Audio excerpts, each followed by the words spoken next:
और आज की इस गहन चर्चा या डीप डाइव का मुख्य विषय भी यही है। आज हम इंजीनियरिंग ड्राइंग के एक ऐसे उपकरण का विस्तृत विश्लेषण करेंगे जिसने इस पूरी जटिलता को बहुत आसान बना दिया। हाँ, हम बात कर रहे हैं मिनी ड्राफ्टर की। चलिए इसे विस्तार से समझते हैं।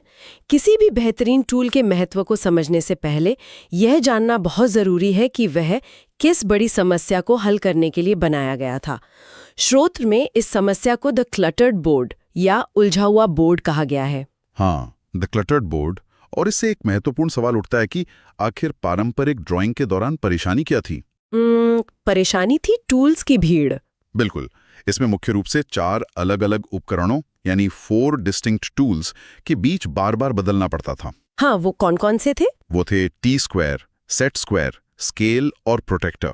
मतलब सोचिए, ये तो वैसा ही है जैसे खाना बनाते समय आपको हर एक मसाले के लिए बार-बार अलग-अलग कमरों में जाना पड़े। अरे बहुत ही सटीक उदाहरण दिया आपने। यह पूरी प्रक्रिया लगातार उपकरणों को बदलना पूरी तरह से एक धीमी और थकाऊ प्रक्रिया थी। यानी बहुत अधिक अव्यवस्था हो जाती थी। बिल्कुल। और यहाँ जो सबसे बड़ी चुनौती थी वो सिर्फ समय की बर्बादी नहीं थी। जब भी कागज पर एक उपकरण को हटाकर दूसरा उपकरण रखा जाता है ना, तो हर बार रेफरेंस पॉइंट खिसकने का खतरा पैदा हो जाता है। मतलब वो अपनी जगह से थोड़ा सा हिल सकता है। हाँ, टी स्क्वायर को सेट करने के लिए ड्राइंग बोर्ड के किनारे का सहारा लिया जाता है।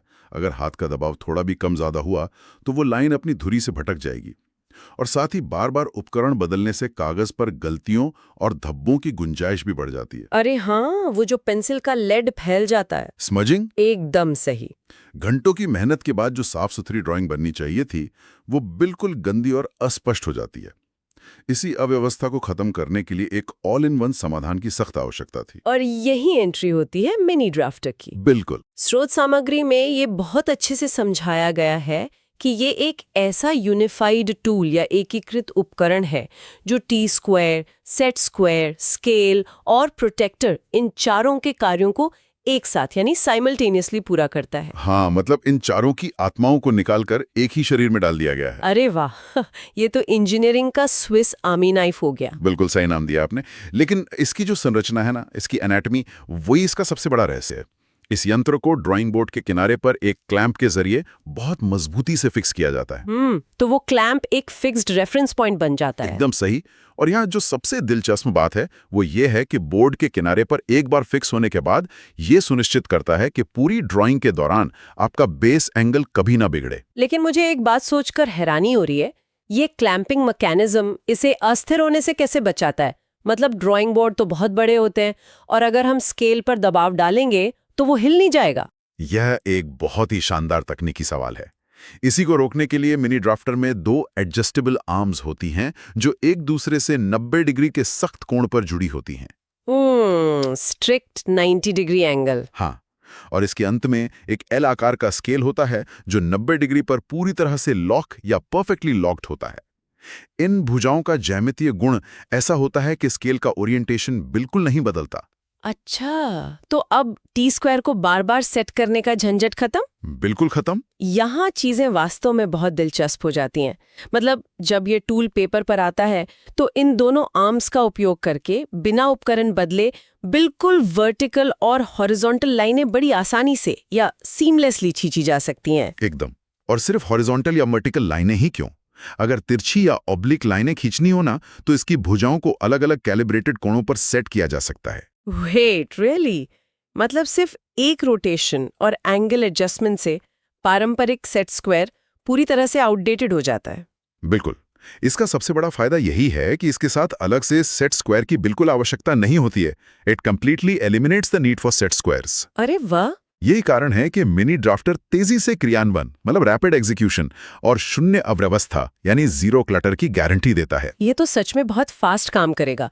लेकिन हर ड्राफ्ट्समैन की जरूरतें और ड्राइंग बोर्ड के आकार तो अलग अलग होते हैं ना? हाँ, बिल्कुल होते हैं। तो क्या एक ही तरह का ड्राफ्टर हर जगह काम आता है? नहीं, इसी वजह से इस बेहतरीन टूल को अलग अलग रूपों में ढाला गया है।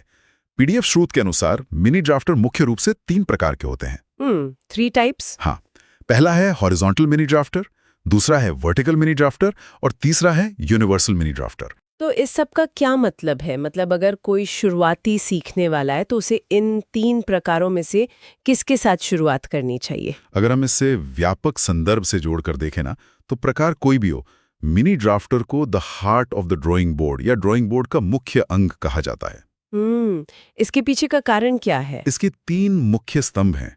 सटीकता मतलब प्रिसिजन, क्योंकि इसमें 90 डिग्री फिक्स्ड स्केल्स होते हैं। हाँ, वो तो हमने देखा। दूसरा है गति मतलब स्पीड, क्योंकि इसमें ऑल इन वन एडजस्टमेंट्स होते हैं। जी। और तीसरा है सुविधा यानी कन्वीनियंस, क्योंकि इसका सिंगल बोर्ड क्लैंप काम को आसान बना देता है। बिल्कुल। तो सटीकता, गति और सुविधा का ये जो त्रिकोण है, यही किसी भी इंजीनियरिंग प्रोजेक्ट की सफलता का मूल आधार होता है। एकदम सही। तो कुल मिलाकर निष्कर्ष यही निकलता है कि मिनी ड्राफ्टर केवल एक प्लास्टिक या धातु का उपकरण नहीं है, बल्कि यह टाइम मैनेजमेंट और एफिशिएंसी का एक मास्टर क्लास है। बिल्कुल। और मुझे लगता है हमने अपने मिशन के तहत पीडीएफ को हिंदी और इंग्लिश दोनों में पॉइंट टू पॉइंट अच्छे से एक्सप्लेन कर दिया है। हाँ। स्रोत में दिए गए निर्देश के अनुसार अगले वीडियो में हम लोग पढ़ेंगे ड्राइंग शीट या अंडरस्टैंडिंग ड्राइंग शीट्स के बारे में। हाँ, वो भी एक बेहद दिलचस्प और जरूरी विषय होने वाला है। तो आप उसे मिस ना करें। नेक्स्ट वीडियो पाने के लिए चैनल सब्सक्राइब करें ताकि आपको नेक्स्ट वीडियो आते ही नोटिफिकेशन